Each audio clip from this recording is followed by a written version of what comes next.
It's so nice. Like, I had no expectations when I came here, and then the it's cute, it's small, but there's so much to see. And then also just looking at the university right now, it's beautiful, much more than I thought I would get to see in these couple of days here. I'm the grant holder manager of the COST Action. Our COST Action is basically about aging in the workforce. And this is our biggest meeting since we started. This is our second year in our action.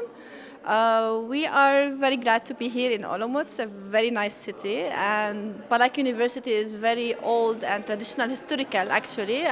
We love the paintings, the structure, architecture, all of that. Oh, it's a great discovery because I didn't know the city before, and it's a very nice place. In general, Czech Republic is quite nice, and I found it to be full of beautiful buildings so far, and also full of beautiful people. So it's a great pleasure to be here, despite the rain. It's still a very nice place to be at this moment. And I think it's a very nice opportunity to join all of these people together, not only to discuss research, but also to meet a little bit more of these people, who they are. And I think that is a very nice opportunity to that. Well, I guess you could say we grew organically out of this Age in the Workplace meeting that we first organized as a group 14 years ago. And one thing led to another, and we decided that it could be most beneficial to the science to make this a multidisciplinary, multi-country effort. And here we are.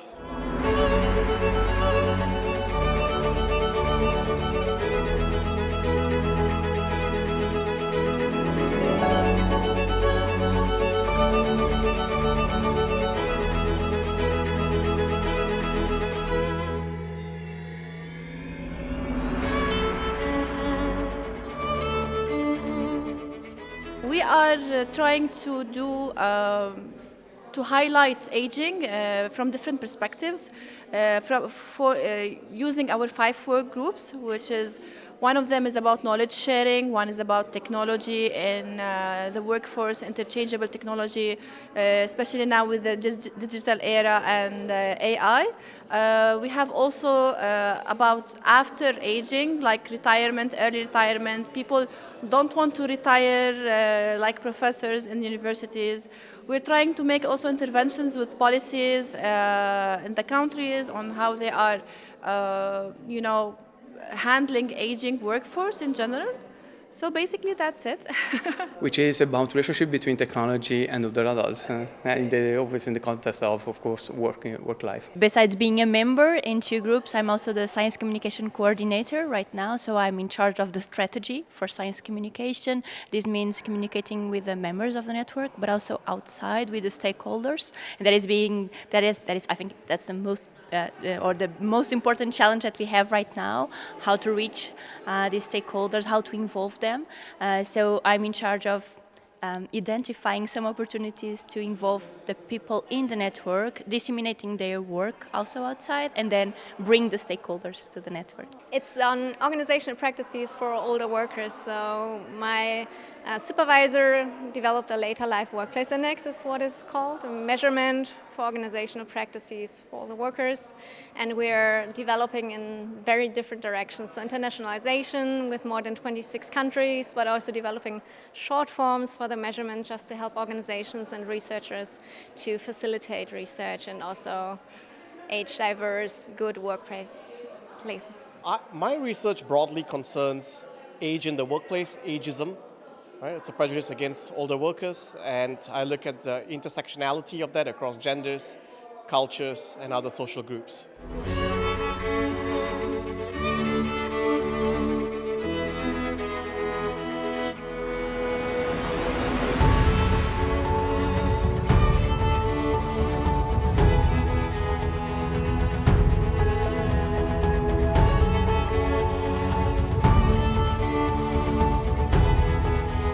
My sub-project in this network is competition in the workplace. intergenerational competition, so competition between younger workers under 35 years old and older workers above 50 or 55, or even those who continue working, and nowadays this is quite common, after 65, after the retirement age, and they are still in the workforce. So what kind of relationship, what kind of competition, what kind of cooperation are there for them? Velké výzvy souvisí právě s tím, jak udržet produktivní pracovní sílu i v tom pozdějším věku, protože po těch 50 letech už pochopitelně nastávají některé zdravotní komplikace a čím dál častěji se objevují nějaké problémy, takže potřebujete tohle zajistit. So human-computer interaction. So it's a domain of research where we study intelligent systems and its impact and interaction with human beings. This is not either or. The cooperation and competition, they are not dichotomic, meaning that they are not controversial. They can be nicely combined. And in fact, that's what I would like to promote, because cooperation is necessary in the workplace, but you live in a competitive context, and all organizations or workplaces are also competitive. So the question is how you can combine the two to be what I would call cooperative competition between these two age groups.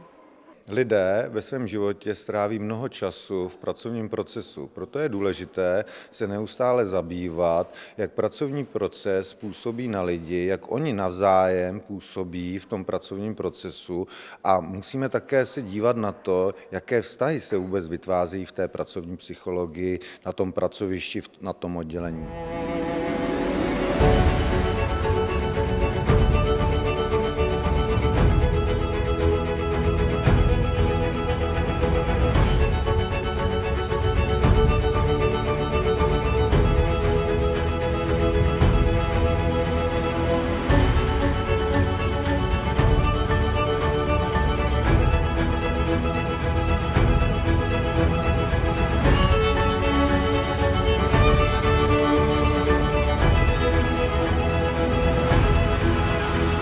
Je zapotřebí věnovat pozornost zaměstnancům už v podstatě od jejich nástupu do práce, to znamená, je zapotřebí, aby zaměstnavatelé zavnímali, že budou muset pracovat výhledově i s tou starší populací, takže zavčasu se začít starat o zdraví těch zaměstnanců, byť řada zaměstnavatelů si dneska myslí, že by to mělo spadat na bedra těch zaměstnanců, tak bohužel vzhledem k té demografické situaci nic jiného nezbude.